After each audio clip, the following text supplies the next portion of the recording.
আল্লাহ রাব্বুল আলামিনের একটি গুরুত্বপূর্ণ ফরজ বিধান, জুমার নামাজ আদায়ের জন্য মসজিদে উপবিষ্ট হয়ে কোরআন সুন্নাহর আলোকে কিছু কথা বলা এবং শোনার তৌফিক দান করেছেন। এজন্য সকলেই মন থেকে কালিমাতুশ শুকর আদায় করে বলি আলহামদুলিল্লাহ। সম্মানিত হাজিরিন,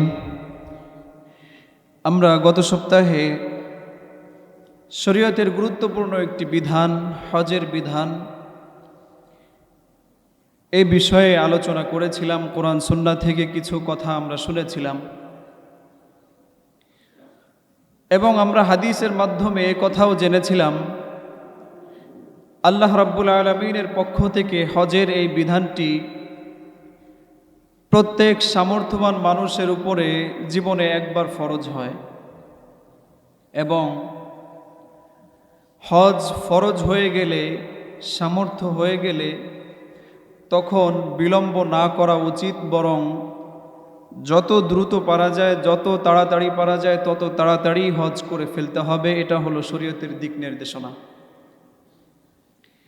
আল্লাহ রাব্বুল আলামিন সূরা আলে ইমরানের মধ্যে যেই আয়াত আমি খুতবার মধ্যে পড়েছি, এই আয়াতের মধ্যে আল্লাহ রাব্বুল আলামিন ইরশাদ করেন, ওয়ালিল্লাহি আলান নাসি হজ্জুল বাইতি মান ইসতাতাআ ইলাইহি সাবিলা।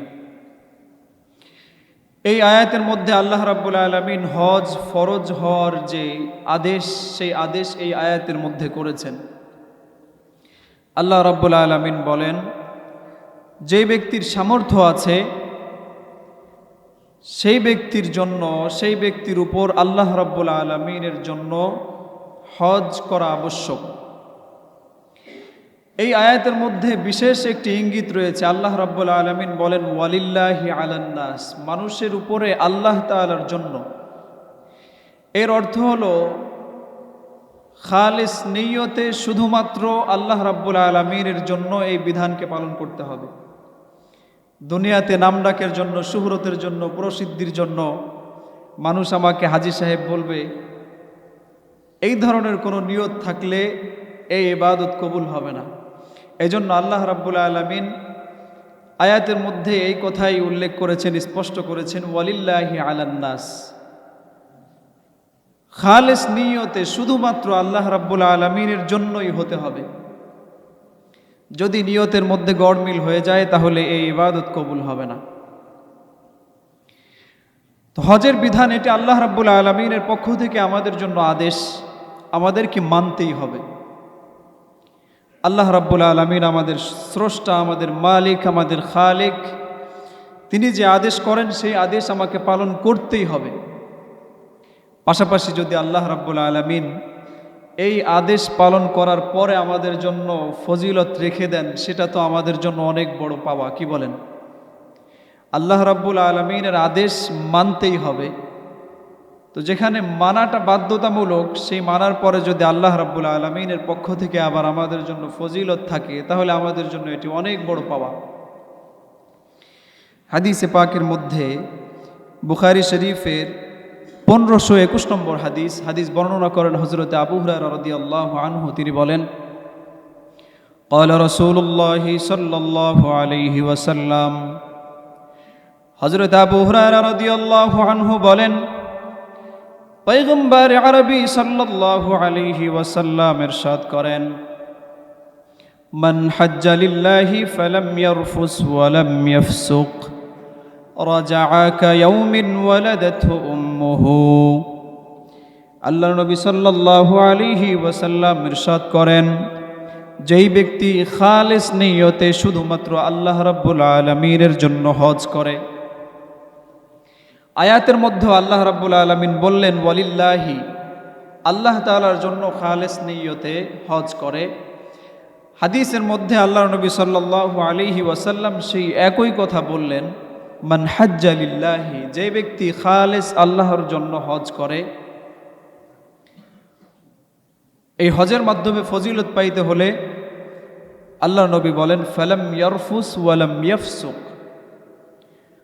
হজের মধ্যে কোনো অশ্লীল কথা, অশ্লীল কাজ, কোনো গুনাহের কাজ হজের মধ্যে করা যাবে না।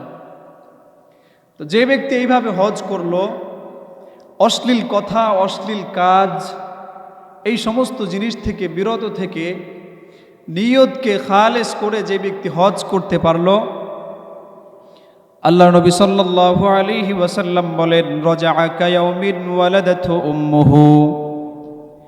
দুনিয়াতে একজন মানুষ নবজাতক সন্তান যখন আগমন করে তখন সে যেমন সব ধরনের পাপ থেকে মুক্ত থাকে, আল্লাহ নবী সাল্লাল্লাহু আলাইহি ওয়াসাল্লাম বলেন, এই হাজী সাহেব যিনি এইভাবে হজ করে এসেছেন, আল্লাহ তাআলার জন্য সব ধরনের পাপ থেকে মুক্ত হয়ে হজ করে ফিরেছেন, আল্লাহ নবী বলেন ওই হাজী সাহেব সে যেন দুনিয়াতে সর্বপ্রথম যেই ব্যক্তি ভূমিষ্ঠ হয়েছে, একজন মানুষ সর্বপ্রথম যখন ভূমিষ্ঠ হয়েছে সে যে অবস্থায় গুনাহ থেকে মুক্ত থাকে, ওই ব্যক্তিও সেই পরিমাণ গুনাহ থেকে মুক্ত থাকবে। বলেন সুবহানাল্লাহ।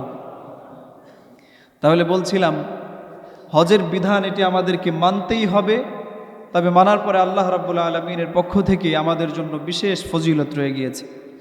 তিরমিজি শরীফের 811 নম্বর হাদিস, আগের হাদিসের পাশাপাশি হাদিস বর্ণনা করেন হযরত আবু উমামা রাদিয়াল্লাহু আনহু, তিনি বলেন, মান হাজ্জা লিল্লাহি ফালাম ইয়ারফুস ওয়া লাম ইয়াফসুক গুফিরা লাহু মা তাকদ্দামা মিন যামবিহি। আল্লাহর নবী সাল্লাল্লাহু আলাইহি ওয়াসাল্লাম ইরশাদ করেন, যে ব্যক্তি খালেস নিয়তে আল্লাহ রাব্বুল আলামিনের জন্য হজ করে, ফালাম ইয়ারফুস ওয়া লাম ইয়াফসুক, কোনো গুনাহের কাজ করে না, কোনো অশ্লীল কোনো কাজ করে নাই হজের মধ্যে, আল্লাহর নবী বলেন গুফিরা লাহু মা তাকদ্দামা মিন যামবিহি, আল্লাহ রাব্বুল আলামিন ওই ব্যক্তির জিন্দেগীর সমস্ত গুনাহগুলোকে মাফ করে দেয়। বলেন সুবহানাল্লাহ। কত বড় ফজিলত, আদেশ মান্য করলে জিন্দেগীর সমস্ত গুনাহগুলো মাফ। মুসলিম শরীফের 121 নম্বর হাদিস বর্ণনা করেন হযরতে আব্দুল্লাহ ইবনে আমর ইবনুল আস, তিনি বলেন, ক্বালা রাসূলুল্লাহ সাল্লাল্লাহু আলাইহি ওয়াসাল্লাম, আল্লাহর নবী সাল্লাল্লাহু আলাইহি ওয়াসাল্লাম ইরশাদ করেন, ইন্নাল ইসলাম ইয়াহদিমু মা কানা ক্বাবলাহু। দুনিয়াতে একজন মানুষ যখন ভিন্ন ধর্ম ত্যাগ করে যখন ইসলামের মধ্যে প্রবেশ করে, আল্লাহর নবী বলেন ইয়াহদিমু মা কানা ক্বাবলাহু, ইসলাম ধর্ম গ্রহণের পূর্বে তার জিন্দেগীর যত গুনাহ ছিল সমস্ত গুনাহগুলো এই ইসলাম ধর্ম মানার কারণে সমস্ত গুনাহগুলো মাফ হয়ে যায়। বলেন সুবহানাল্লাহ। ওয়া ইন্নাল হিজরাতা তাহদিমু মা কানা ক্বাবলাহা, আল্লাহর নবী সাল্লাল্লাহু আলাইহি ওয়াসাল্লাম বলেন, যখন হিজরতের আদেশ হয়েছে, যেই ব্যক্তি হিজরতের এই আদেশ পালন করেছে, হিজরত করেছে, আল্লাহর নবী বলেন হিজরতের কারণে হিজরতের পূর্ববর্তী যত গুনাহ আছে সমস্ত গুনাহগুলো হিজরতের কারণে মাফ করে দেওয়া হয়েছে। বলেন সুবহানাল্লাহ। এরপরে আল্লাহর নবী সাল্লাল্লাহু আলাইহি ওয়াসাল্লাম বলেন, ওয়া ইন্নাল হাজ্জা ইয়াহদিমু মা কানা ক্বাবলাহু, শরীয়তের মধ্যে হজের বিধান এমন একটা বিধান, আল্লাহ রাব্বুল আলামিন এই হজের মাধ্যমেও বান্দার জিন্দেগীর পূর্বের সমস্ত গুনাহগুলোকে মাফ করে দেন। বলেন সুবহানাল্লাহ।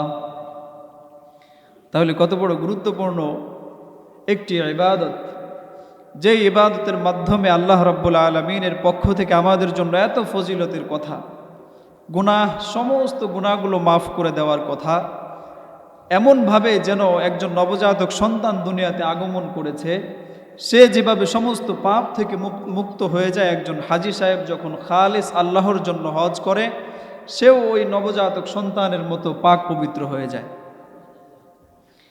বুখারী শরীফের 26 নম্বর হাদিস বর্ণনা করেন হযরত আবু হুরায়রা রাদিয়াল্লাহু আনহু, তিনি বলেন, সুইলা রাসূলুল্লাহ সাল্লাল্লাহু আলাইহি ওয়াসাল্লাম, আল্লাহর নবী সাল্লাল্লাহু আলাইহি ওয়াসাল্লামকে জিজ্ঞাসা করা হলো, আইয়ুল আমালি আফদল, শরীয়তের মধ্যে সবচেয়ে গুরুত্বপূর্ণ মর্যাদাপূর্ণ আমল কোনটি?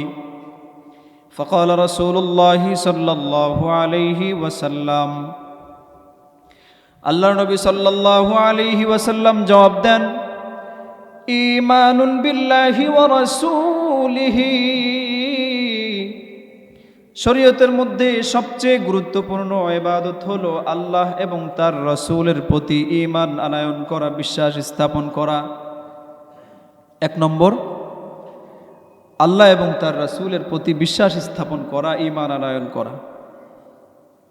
কিলা সুম্মা আইয়ুন, এরপরে আল্লাহর নবী সাল্লাল্লাহু আলাইহি ওয়াসাল্লামকে আবার জিজ্ঞাসা করা হইল, ইয়া রাসূলুল্লাহ, তারপরে কোন আমল? ফাকাল রাসূলুল্লাহ সাল্লাল্লাহু আলাইহি ওয়াসাল্লাম, আল্লাহর নবী সাল্লাল্লাহু আলাইহি ওয়াসাল্লাম বলেন, ঈমানের পরে আল জিহাদু ফি সাবিলিল্লাহ। ঈমানের পরে সবচেয়ে গুরুত্বপূর্ণ আমল হলো শরীয়তের মধ্যে জিহাদ ফি সাবিলিল্লাহ। অন্যান্য হাদিসের মধ্যে আবার কোথাও সালাতের কথা বলা হয়েছে, নামাজের কথা বলা হয়েছে। তো প্রেক্ষাপট অনুযায়ী কখনো কখনো ঈমানের পরেই হজের জিহাদের গুরুত্ব সবচেয়ে বেশি হয়ে যায় প্রেক্ষাপট অনুযায়ী। কিলা সুম্মা আইয়ুন ইয়া রাসূলুল্লাহ, এরপরে আল্লাহর নবী সাল্লাল্লাহু আলাইহি ওয়াসাল্লামকে আবার জিজ্ঞাসা করা হইল, ইয়া রাসূলুল্লাহ, এরপরে কোন আমল শরীয়তের মধ্যে গুরুত্বপূর্ণ? ফাকাল রাসূলুল্লাহ সাল্লাল্লাহু আলাইহি ওয়াসাল্লাম, আল্লাহর নবী সাল্লাল্লাহু আলাইহি ওয়াসাল্লাম বলেন, হজ্জুন মাবরুর। শরীয়তের মধ্যে সর্বপ্রথম সর্বশ্রেষ্ঠ আমল হলো ঈমান, এরপরেই হইল জিহাদের আমল, এরপরে আল্লাহর নবী বলেন হজ্জুন মাবরুর, কবুল হজ। এমন হজ যে হজ কবুল করা হয়েছে আল্লাহ রাব্বুল আলামিনের পক্ষ থেকে। এই হজ শরীয়তের মধ্যে গুরুত্বপূর্ণ কয়েকটি ইবাদত সমূহের মধ্যে একটি। বুখারী শরীফের 1773 নম্বর হাদিসের মধ্যে এই হজ্জ মাবরুরের প্রতিদানের কথা, সওয়াবের কথা বলা হয়েছে। হাদিস বর্ণনা করেন হযরত আবু হুরায়রা রাদিয়াল্লাহু আনহু, তিনি বলেন, আল উমরাতু ইলাল উমরাতি কাফফারাতুন লিমা বাইনাহুমা। আমরা যে সুযোগ পাইলে ওমরা করি, বারবার ওমরা করা হয়। একজন একবার ওমরা করে আসার পরে আবার ওমরা করার জন্য এরাদা রাখে, ওমরা করার চেষ্টা করে। আল্লাহর নবী বলেন, আল উমরাতু ইলাল উমরাতি কাফফারাতুন লিমা বাইনাহুমা। একবার ওমরা করার পর থেকে দ্বিতীয়বার ওমরা করার পর্যন্ত দুই পাশে দুই ওমরা হওয়ার কারণে মাঝখানে যে সময় রয়েছে, এই সময়ের মধ্যে যে গুনাহ হয়, এই গুনাহসমূহ দুই পাশের দুই ওমরা এটার কাফফারা স্বরূপ, অর্থাৎ দুই পাশের দুই ওমরা এই গুনাহগুলোকে মাফ করে দেয়। বলেন সুবহানাল্লাহ। তাহলে এই ওমরা, এটাও আমরা যে ওমরা পালন করি হজের সময় অতিবাহিত হয়ে যাওয়ার পর থেকে নিয়ে আবার পরবর্তী হজ পর্যন্ত মাঝখানে যে সময়গুলো রয়েছে, যারা বারবার ওমরা করতে পারেন তাদের ব্যাপারে বলা হচ্ছে, মাঝখানের যে সময়গুলো রয়েছে, এই সময়ের যে গুনাহ রয়েছে, দুই পাশের এই দুই ওমরা, এগুলো গুনাহের জন্য কাফফারা স্বরূপ। এরপরে আল্লাহর নবী সাল্লাল্লাহু আলাইহি ওয়াসাল্লাম বলেন, ওয়াল হজ্জুল মাবরুর লাইসা লাহু জাযাউন ইল্লাল জান্নাহ। আগের হাদিসে আমরা শুনলাম হজ্জুল মাবরুর, অর্থাৎ শরীয়তের মধ্যে গুরুত্বপূর্ণ আমল সমূহের মধ্যে একটি হলো হজ্জে মাবরুর। আর পরের হাদিসে বলা হচ্ছে, ওয়াল হজ্জুল মাবরুর লাইসা লাহু জাযাউন ইল্লাল জান্নাহ। হজ্জ মাবরুর, যে হজ কবুল করা হয় আল্লাহ তাআলার পক্ষ থেকে, এই হজের প্রতিদান সওয়াব একমাত্র জান্নাত দ্বারাই হয়। বলেন সুবহানাল্লাহ। হজ যদি কবুল হয়, এই হজের প্রতিদান সওয়াব একমাত্র জান্নাতি হতে পারে। ইবনে মাজাহ শরীফের 2893 নম্বর হাদিস বর্ণনা করেন হযরত আব্দুল্লাহ ইবনে আমর রাদিয়াল্লাহু আনহু, তিনি বলেন, ক্বালা রাসূলুল্লাহ সাল্লাল্লাহু আলাইহি ওয়াসাল্লাম, আল্লাহর নবী সাল্লাল্লাহু আলাইহি ওয়াসাল্লাম ইরশাদ করেন, আল গাযী ফি সাবিলিল্লাহ ওয়াল হাজ্জ ওয়াল মুতামির। তিন শ্রেণীর মানুষ। একজন হলো আল গাযী ফি সাবিলিল্লাহ, যে ব্যক্তি আল্লাহর রাস্তায় জিহাদ করছে এই ব্যক্তি। ওয়াল হাজ, দুই নম্বর যে ব্যক্তি হজ পালন করছে। 2 নম্বর ওয়াল মুতামির, যে উমরা করছে। আল্লাহর নবী বলেন ওয়াফদুল্লাহ, এই সমস্ত মানুষ আল্লাহ রাব্বুল আলামিনের প্রতিনিধি।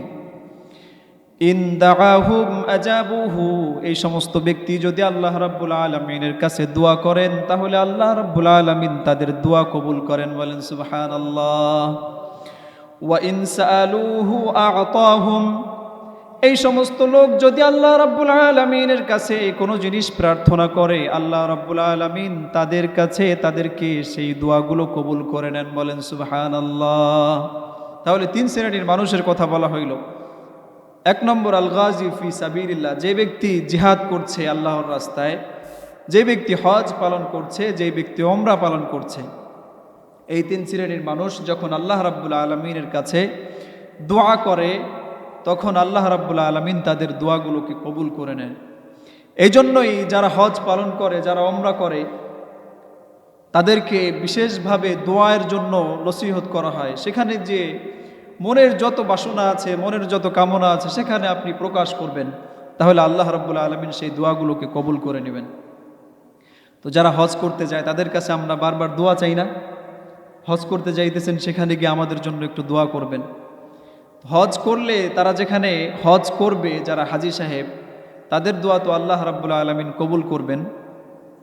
মাজমাউজ জাওয়ায়েদ খণ্ড নম্বর 3 পৃষ্ঠা নম্বর 214 নম্বর হাদিস বর্ণনা করেন হযরত আবু হুরায়রা রাদিয়াল্লাহু আনহু। তিনি বলেন ক্বালা রাসূলুল্লাহি সাল্লাল্লাহু আলাইহি ওয়াসাল্লাম, আল্লাহর নবী সাল্লাল্লাহু আলাইহি ওয়াসাল্লাম বলেন ইয়াগফিরুল্লাহু লিল হাজ, আল্লাহ রাব্বুল আলামিন প্রত্যেক হাজীদেরকে মাফ করে দেন। বলেন সুবহানাল্লাহ।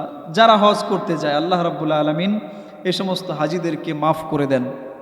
ওয়ালিমান ইস্তাগফারা লাহুল হাজ, এই যে আমি আপনি যে হাজী সাহেবদের কাছে দোয়া চাই, হজ করতে যাওয়ার পূর্বে আমরা বলি যে আমাদের জন্য একটু দোয়া করেন, বিশেষভাবে আমি অসুস্থ আছি, আমার এই প্রয়োজন আছে, একটু দোয়া করেন আমাদের জন্য। আল্লাহর নবী বলেন ওয়ালিমান ইস্তাগফারা লাহুল হাজ, এই হাজী ব্যক্তি হজ পালনরত অবস্থায় যে দোয়া করবে, যাদের জন্য দোয়া করবে, যাদের জন্য ইস্তেগফার করবে, আল্লাহ রাব্বুল আলামিন ওই ব্যক্তিদের গুনাহগুলো মাফ করে দিবেন। বলেন সুবহানাল্লাহ। তাহলে আমাদের আত্মীয় স্বজন, পরিচিতজন যারা হজে যাবে, উমরা করার জন্য যাবে, আমরা তাদের কাছে দোয়া চাবো, ইস্তেগফার করার জন্য বলবো। এখন তো একটা সমস্যা এরকম হয়ে দাঁড়িয়েছে, হজ করতে গেলে আমাদের জন্য জমজমে পানি নিয়ে আসবেন, আমাদের জন্য খেজুর নিয়ে আসবেন, আমাদের জন্য এই নিয়ে আসবেন, জায়নামাজ নিয়ে আসতে হবে। এইগুলো না, এগুলো যদি হাদিয়া হিসাবে হয় সেটা ভিন্ন কথা। বাকি আপনারা চাইবেন দোয়া, আমরা সকলেই হাজী সাহেবদের কাছে ইস্তেগফার করার জন্য বলবো, আমার জন্য একটু দোয়া করবেন, আল্লাহ তাআলা যেন আমার মাফ করে দেয় আমাকে। তো আল্লাহ তাআলা যদি আমাদেরকে মাফ করে দেয়, এটাই আমাদের জন্য যথেষ্ট। তিরমিজি শরীফের 810 নম্বর হাদিস। আমরা অনেকে মনে করি হজের মাধ্যমে বড় একটা টাকা খরচ হয়ে যায়, আর্থিকভাবে আমাদের হয়তো অসচ্ছলতা চলে আসতে পারে হজের কারণে। অথচ আল্লাহ নবী সাল্লাল্লাহু আলাইহি ওয়াসাল্লাম হাদিসের মাধ্যমে আমাদেরকে সান্ত্বনা দেন। হাদিস বর্ণনা করেন হযরত আব্দুল্লাহ ইবনে মাসউদ রাদিয়াল্লাহু আনহু। তিনি বলেন ক্বালা রাসূলুল্লাহি সাল্লাল্লাহু আলাইহি ওয়াসাল্লাম, আল্লাহ নবী সাল্লাল্লাহু আলাইহি ওয়াসাল্লাম বলেন তাবিউ বাইনাল হজ্জি ওয়াল উমরাহ, তোমরা একের পর এক হজ করো, একের পরে এক উমরা করো। এরকম নয় যে একবার হজ করে চলে আসলাম আর প্রয়োজন নাই। একবার হজ করলে ফরজ হজ আদায় হয়ে যায়, এরপরে যতবার হবে নফল হিসাবে হবে। তাবিউ বাইনাল হজ্জি ওয়াল উমরা, বারবার উমরা করতে থাকো, বারবার হজ করো। ফাইন্নাহুমা ইয়ানফিয়ানিল ফাকরা ওয়ায-যুনুব, আল্লাহর নবী সাল্লাল্লাহু আলাইহি ওয়াসাল্লাম বলেন হজ এবং উমরা মানুষের দারিদ্রতাকে মোচন করে দেয়, মানুষের সমস্ত গুনাহগুলোকে মাফ করে দেয়। বলেন সুবহানাল্লাহ। কামা ইয়ানফিল কিরু খুবুসাল হাদিদি ওয়ায-যাহাবি ওয়াল ফিদ্দাহ, বাজারে যারা কামারের কাজ করে, লোহা লক্করের যারা কাজ করে, ওনাদের কাছে একটা যন্ত্র থাকে, কয়লা জ্বালানো থাকে, একটা রশি দিয়ে টান দিলে হাওয়া বের হয়ে এসে ওই কয়লাটা আগুন ধরে যায়। এটাকে কি বলে বাংলাতে? হাফর বলে না? হাফর বলে। আল্লাহ নবী বলেন, কামা ইয়ানফিল কিরু খুবুসাল হাদিদি ওয়াল যাহাবি ওয়াল ফিদ্দাহ, যেমন একজন কামারের হাফর, সে যেমন এই হাফরের মাধ্যমে লোহার সমস্ত ময়লা জংকারগুলোকে দূর করে দিতে পারে, এমনইভাবে স্বর্ণ এবং রূপাগুলোকে আগুনের তাপ দেওয়ার মাধ্যমে যেভাবে তাদের সমস্ত ময়লাগুলোকে দূর করে দেওয়া যায়, আল্লাহর নবী বলেন হজ এবং ওমরার মাধ্যমে দুনিয়ার প্রত্যেকটা মানুষের গুনাহগুলোকে এইভাবে মাফ করে দেওয়া হয়। বলেন সুবহানাল্লাহ। কত বড় ফজিলতের কথা। এই হজের মৌসুম এখন যাইতেছে, আর কয়েকদিন পর থেকেই হজের সমস্ত কার্যক্রম শুরু হয়ে যাবে, 8 তারিখ থেকে। তো যাদের উপর হজ ফরজ হয়ে আছে তাদেরকে হজ করতেই হবে, কোনো সুযোগ নাই, বিলম্ব করা যাবে না, যত দ্রুত করা যায় করে ফেলতে হবে। যদি হজ না করি, হজ না করলে আল্লাহ রাব্বুল আলামিনের আদেশ লঙ্ঘন করা হয়, আদেশ অমান্য করা হয়। এজন্য যারা হজ না করবে, হজ না করে মৃত্যুবরণ করে যাবে, তাদের জন্য এই ফরজ বিধান এটি তাদের জীবনের জন্য বাকি রয়ে যাবে এবং এই জন্য গুনাহগার হতে হবে। তিরমিজি শরীফের 8126 নম্বর হাদিস বর্ণনা করেন হযরত আলী রাদিয়াল্লাহু আনহু। তিনি বলেন, ক্বালা রাসূলুল্লাহি সাল্লাল্লাহু আলাইহি ওয়াসাল্লাম, আল্লাহর নবী সাল্লাল্লাহু আলাইহি ওয়াসাল্লাম বলেন, মান মালাকা যাদান ওয়া রাহিলাতান তুবাল্লিগুহু ইলা বাইতিল্লাহ, আল্লাহ রাব্বুল আলামিন যেই ব্যক্তিকে এমন সামর্থ্য দিয়েছে, এমন সম্পদ দিয়েছে, যেই সম্পদের মাধ্যমে সে বাইতুল্লাহ পর্যন্ত পৌঁছতে পারে, সামর্থ্য দিয়েছে আল্লাহ রাব্বুল আলামিন, সে চাইলে হজ করতে পারে, সেখানে গিয়ে ফিরে আসতে পারে, পরিবার পরিজনদের মধ্যে যারা আছে তাদের খরচ সে সেই সময় বহন করতে পারে। আল্লাহ নবী বলেন, ওয়ালাম ইয়াহুজ্জা, তবে সে ব্যক্তি হজ করে নাই, ফালা উবালি আইয়ামুতা ইয়াহুদিয়ান আও নাসরানিয়ান, আল্লাহ নবী বলেন যে ব্যক্তিকে সামর্থ্য দেওয়া হলো, চাইলে সেই ব্যক্তি সম্পদের মাধ্যমে সম্পদ ব্যয় করে সে বাইতুল্লাহ পর্যন্ত যেতে পারত, অথচ সে যায় নাই, ওয়ালাম ইয়াহুজ্জা, হজ করে নাই। আল্লাহ রাব্বুল আলামিন বলেন এই ব্যক্তি ইহুদি হয়ে মারা যাক অথবা নাসারা হয়ে মারা যাক, তাতে আমি কোনো পরোয়া করি না। বলেন নাউজুবিল্লাহ। আল্লাহ নবী যদি এই কথা বলেন যে হজ ফরজ হয়ে যাওয়ার পরেও হজ না করে মৃত্যুবরণ করেছে, সে ইহুদি হয়ে মারা যাক, নাসারা হয়ে মারা যাক, তাতে আমার কোনো আসে যায় না, তাহলে কত বড় একটি রাগের কথা আল্লাহ নবীর পক্ষ থেকে। সুনানে দারিমির 1826 নম্বর হাদিস বর্ণনা করেন হযরত আবু উমামা রাদিয়াল্লাহু আনহু। তিনি বলেন, ক্বালা রাসূলুল্লাহি সাল্লাল্লাহু আলাইহি ওয়াসাল্লাম, আল্লাহর নবী সাল্লাল্লাহু আলাইহি ওয়াসাল্লাম ইরশাদ করেন, মান লাম ইয়ামনাহু হাজাতুন যাহিরাতুন, যেই ব্যক্তির উপরে হজ ফরজ হয়ে আছে অথচ বাহ্যিকভাবে এমন কোনো কারণ নাই যে কারণে সে হজে যাইতে পারছে না, এমন কোনো সমস্যা নাই যে সমস্যার কারণে সে হজে যাওয়ার জন্য বাধাপ্রাপ্ত হচ্ছে, আও সুলতানুন জাইরুন, অথবা এমন কোনো বাদশা, এমন কোনো শাসক রয়েছে যে শাসক হজ করতে দেয় না, এমন কোনো বাহ্যিক কোনো কারণ রয়েছে যে কারণে যাওয়া যাইতেছে না, অথবা এমন কোনো বাদশা রয়েছে, এমন কোনো শাসক রয়েছে যে শাসকের কারণে হজে যাওয়া যায় না, এবং আও মারাদুন, অথবা এমন কোনো রোগ রয়েছে যে রোগের কারণে হজে যাওয়া যায় না, যেমন খুব বেশি অসুস্থতা, প্যারালাইজড, এই জাতীয় কোনো রোগ এসে গেছে যে রোগের কারণে হজ করতে যাওয়া যায় না। তো এই 3 ধরনের প্রয়োজন যাদের ক্ষেত্রে নাই, 1 নম্বর বাহ্যিক কোনো প্রয়োজন, যে প্রয়োজনে সে যেতে পারছে না। 2 নম্বর, সেই ব্যক্তি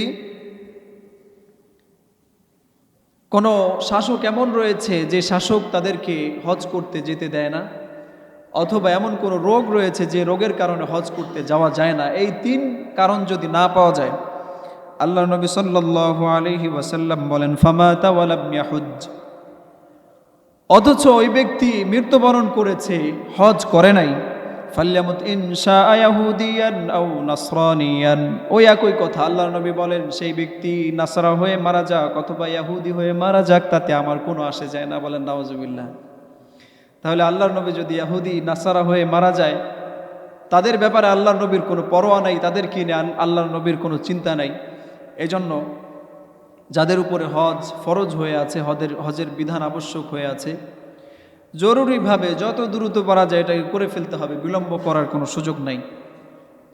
আল্লাহ রাব্বুল আলামিন হজ সংক্রান্ত যে কয়েকটি কথা বলা হইল, ফজিলতের যে কথাগুলো আমরা শুনলাম, আল্লাহ রাব্বুল আলামিন আমাদেরকে সকলকে এই কথাগুলো আমল করার তৌফিক দান করেন, সকলে বলি আমিন। আর মাত্র কয়েকদিন বাকি, এরপরেই আগমন করবে, আরবিতে যেটাকে জিলহজ বলা হয়। এই জিলহজের বিশেষ কিছু আমল রয়েছে, বিশেষ গুরুত্ব রয়েছে, কারণ এই জিলহজ মাসেই হজের বিধান রয়েছে। শরীয়তের মধ্যে গুরুত্বপূর্ণ একটি বিধান হজের বিধান, পাশাপাশি কোরবানি রয়েছে। এই কারণে আরও কিছু আমলও রয়েছে এই সময়ের মধ্যে। আবু দাউদ শরীফের 2438 নম্বর হাদিস বর্ণনা করেন হযরত আব্দুল্লাহ ইবনে আব্বাস রাদিয়াল্লাহু আনহু। তিনি বলেন, ক্বালা রাসূলুল্লাহি সাল্লাল্লাহু আলাইহি ওয়াসাল্লাম, আল্লাহর নবী সাল্লাল্লাহু আলাইহি ওয়াসাল্লাম বলেন, মা মিন আইয়ামিন আল আমালুস সালিহু ফিহা আহাব্বা ইলাল্লাহি মিন হাযিহিল আইয়াম, ইয়ানি আইয়ামাল আশরি। আল্লাহর নবী সাল্লাল্লাহু আলাইহি ওয়াসাল্লাম বলেন, আল্লাহ রাব্বুল আলামিনের কাছে প্রিয় আমল সমূহের মধ্যে এই 10 দিনের আমল আল্লাহ রাব্বুল আলামিনের কাছে অনেক প্রিয়। 10 দিন হলো জিলহজের প্রথম 10 দিন। হাদিসের মধ্যে 10 দিন বলতে ব্যাখ্যা করা হয়েছে জিলহজের প্রথম 10 দিন। এই 10 দিনের আমল আল্লাহ রাব্বুল আলামিনের কাছে অনেক প্রিয়। এই 10 দিনে আল্লাহ নবী সাল্লাল্লাহু আলাইহি ওয়াসাল্লামের গুরুত্বপূর্ণ একটি আমল ছিল, প্রথম 9 দিনে আল্লাহ নবী সিয়াম পালন করতেন। তবে হাদিসের মধ্যে যারা হজ করবে, যারা সরাসরি হজ পালনরত অবস্থায় আছে, তাদের জন্য 9 তারিখের হজকে নিষেধ করা হয়েছে, বা আল্লাহ নবী 9 তারিখের হজ, 9 তারিখের সিয়াম তিনি পালন করেননি। হজের সমস্ত আমলগুলোকে যেন যথাযথভাবে করা যায়। কারণ 9 তারিখে যদি একজন হাজি রোজা রাখে, তাহলে তার জন্য হয়তো পরবর্তী দিনে তার জন্য অন্য হজের যত কার্যক্রম আছে এগুলো পালন করা খুব কষ্ট হয়ে যাবে। এই জন্য হাজিদের জন্য বলা হয়েছে যেন 9 তারিখে তারা রোজা না রাখে, এবং আল্লাহর নবীও 9 তারিখে রোজা রাখেননি হজরত অবস্থায়। তবে আমরা যারা আছি, আমাদের সকলের জন্য 1 তারিখ থেকে 9 তারিখ পর্যন্ত রোজা রাখার একটি নফল ইবাদত রয়ে গিয়েছে। সুনানে নাসাই 2417 নম্বর হাদিস, আল্লাহ নবী সাল্লাল্লাহু আলাইহি ওয়াসাল্লামের কোনো এক স্ত্রী তিনি এই হাদিস বর্ণনা করেন। তিনি বলেন, কানান নবী সাল্লাল্লাহু আলাইহি ওয়াসাল্লাম ইয়াসুমু তিসআম মিন জিলহিজ্জাতি। আল্লাহর নবী সাল্লাল্লাহু আলাইহি ওয়াসাল্লামের আমল এমন ছিল, তিনি জিলহজের প্রথম 9 দিন, এই 9 দিনে তিনি সিয়াম পালন করতেন। তাহলে আমরা যেহেতু আগের হাদিসে শুনলাম আল্লাহর নবীর কাছে, আল্লাহ রাব্বুল আলামিনের কাছে প্রিয়তম আমলসমূহের মধ্যে এই প্রথম 10 দিনের আমল গুরুত্বপূর্ণ, পছন্দনীয়, তাহলে এই সময় আমরা সিয়াম পালন করতে পারি জিলহজের 1 তারিখ থেকে। যারা কুরবানি করবে, কুরবানি করার এরাদা আছে, কুরবানি করতে চায়, তাদের জন্য একটি বিশেষ আমল রয়ে গিয়েছে। আবু দাউদ শরীফের 2425 নম্বর হাদিস বর্ণনা করেন হযরত আবু কতাদা রাদিয়াল্লাহু আনহু। তিনি বলেন, ক্বালা রাসূলুল্লাহি সাল্লাল্লাহু আলাইহি ওয়াসাল্লাম, আল্লাহর নবী সাল্লাল্লাহু আলাইহি ওয়াসাল্লাম বলেন, ইযা রাআইতুম হিলালা দিল হজ্জাতি। আল্লাহর নবী সাল্লাল্লাহু আলাইহি ওয়াসাল্লাম বলেন, যখন তোমরা জিলহজ মাসের নতুন চাঁদ দেখবা, অর্থাৎ জিলহজের চাঁদ যখন উঠে যাবে, ওয়া আরাদা আহাদুকুম আন ইউদহিয়া, এবং তোমাদের কেউ কুরবানি করার ইরাদা রাখে, কুরবানি করতে চায়। জিলহজের চাঁদ উঠে গেল, চাঁদ দেখেছো, আর তোমাদের কারো ইরাদা আছে, ইচ্ছা আছে তোমরা কুরবানি করবে, তাহলে তোমাদের জন্য করণীয় হলো ফাল্যুমসিক আন শারিহি ওয়া আযফারিহি। সেই ব্যক্তি যেন এই চাঁদ ওঠার পর থেকে নিয়ে কুরবানি পর্যন্ত তার নখ, চুল এগুলো কর্তন না করে। তাহলে যারা কুরবানি করবে তাদের জন্য একটি বিশেষ আমল এটি, জিলহজের 1 তারিখ থেকে নিয়ে 9 তারিখ পর্যন্ত এই সময়ের মধ্যে তাদের চুল, নখ, অবাঞ্ছিত যে সমস্ত পশম আছে এই সমস্ত জিনিসগুলো কর্তন না করা।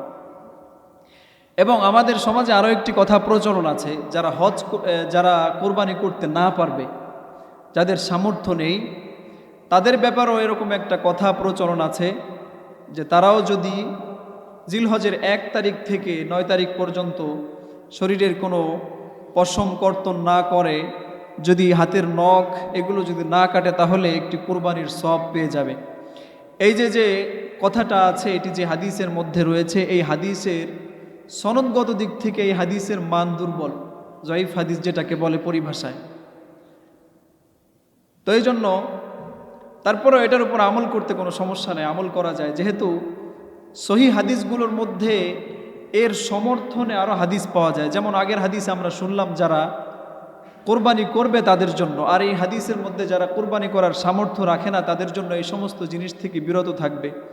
এজন্য হাদিসের মান দুর্বল হলেও এটি সহি হাদিসের পাশাপাশি কাছাকাছি হওয়ার কারণে এই হাদিসের উপর আমল করা যায়। উলামায়ে কেরাম আমল করার জন্য উদ্বুদ্ধ করেছেন। এবং